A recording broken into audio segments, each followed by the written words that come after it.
समय है, लोग मेरी मान रहे हैं। एक समय ऐसा आएगा, आज तो मैं झूठ बोल के आया हूं, एक समय ऐसे आएगा जब मैं सच बोलूंगा और जनता मेरी नहीं मानेगी। तो साथियों, ये समय होता है। कोई आरोप लगाए कि मोहम्मद इस्राइल पैसे पे बिक गया। एक बात आपके बीच में कह के जाता हूं साथियों, भाई इस्राइल ने बीजेपी कैंडिडेट की राज्यसभा में वोट दी, जीता तो कांग्रेस का। यदि ये कांग्रेस को देता, कांग्रेस जीत जाती। बीजेपी को दे दी, जब भी कांग्रेस जीती।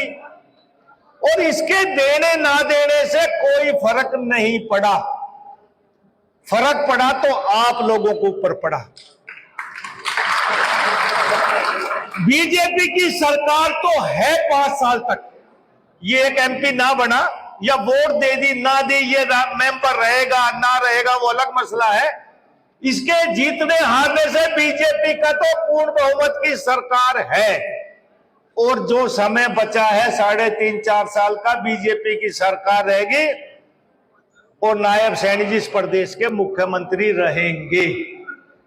और मैं एक बात कह सकता हूं, मैं 1987 में 26 साल की उम्र में एमएलए बना, मंत्री बना। जब जब एमएलए बना तब तब मंत्री बना। मेरा सौभाग्य रहा है कि हरियाणा में नायब सैनी जी 11वें मुख्यमंत्री हैं। मुझे 7 चीफ मिनिस्टर की कैबिनेट में शामिल होने का सौभाग्य प्राप्त हुआ है। 7 चीफ मिनिस्टरों के साथ। हर एक चीफ मिनिस्टर ने अपने अपने समय में अच्छे काम करने की कोशिश करी, लेकिन इस मुख्यमंत्री में एक खासियत है, काम सबने अच्छे करे होंगे, इस आदमी के चेहरे पर आप कभी शिकन नहीं देखोगे। हमारा रोज का वास्ता रहता है, आप टीवी में देखते हैं, अखबार में देखते हैं, लोगों से सुनते होंगे। एक बार की बात याद है, हम कैबिनेट में उसमें सीएम दफ्तर में बैठे और चौधरी देवीलाल जी रोहतक से लौट के आए और हंसते हुए आए। तो 5-4 एमएलए मिनिस्टर बैठे तो कहने लगा, आज मैं बहुत बड़ी झूठ बोल के आया हूं। हमने कहा जी क्या?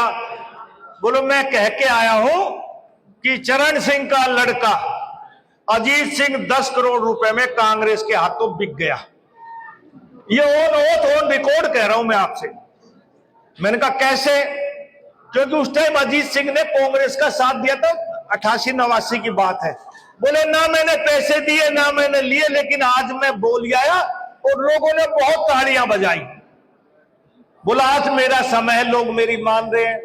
एक समय ऐसा आएगा, आज तो मैं झूठ बोल के आया हूं, एक समय ऐसे आएगा जब मैं सच बोलूंगा और जनता मेरी नहीं मानेगी। तो साथियों, ये समय होता है। आज कोई आरोप लगाए कि मोहम्मद इस्राइल पैसे पे बिक गया। अब की बार जब चुनाव हुआ, चुनाव नतीजे आए, मैं भारतीय जनता पार्टी से चुनाव लड़ा और मुझे जरा सा भी संकोच नहीं। मुझे 2 आदमियों की विधानसभा पहुंचने में सबसे ज्यादा दिली तौर पर खुशी हुई, एक इस्राइल की और एक आदित्य चौटाला की। मेरा इनका बहुत पुराना नाता है, दोस्ती है। राजनीतिक दल कोई रहे हो, लेकिन व्यक्तिगत दोस्ती भी होती है। आदित्य चौटाला बीजेपी में रहे, लेकिन एंड टाइम पे उनको टिकट ना मिली, वो लोकदल में शामिल होकर एमएलए बना। मुझे दिली तौर पर खुशी हुई कि मेरे दोनों भाई विधानसभा में पूछ के, और जब भी इनको कोई काम होता विधानसभा में, राजनीतिक पार्टियां हमारी अलग अलग हैं, लेकिन कोई भी काम इसने बताया, मैंने अपनी तरफ से कभी कसर नहीं छोड़ी कि राती इनका इस्राइल कह दे या आदित्य चौटाला कह दे।